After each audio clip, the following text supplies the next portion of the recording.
جامپور سے آپ کو خبر دیں، آپ کو بتائیں کہ جامپور کے موضع تترال والا میں شہری کی جانب سے میونسپل کمیٹی جامپور کو وقف کیا گیا 2 کروڑ مالیت کا 50 ملہ رقبہ اسسٹنٹ کمشنر جامپور آبگین خان کے حکم پر واگزار کرا لیا گیا۔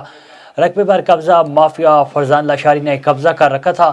قبضہ مافیا نے قبضہ کر کے اس پر کمرہ اور 4 دیواری تعمیر کر دی تھی، جس کی نشاندہی وقار احمد نامی شہری نے اسسٹنٹ کمشنر کو تحریری طور پر کی تھی، جس پر اسسٹنٹ کمشنر نے فوری کارروائی کا حکم دیا تھا۔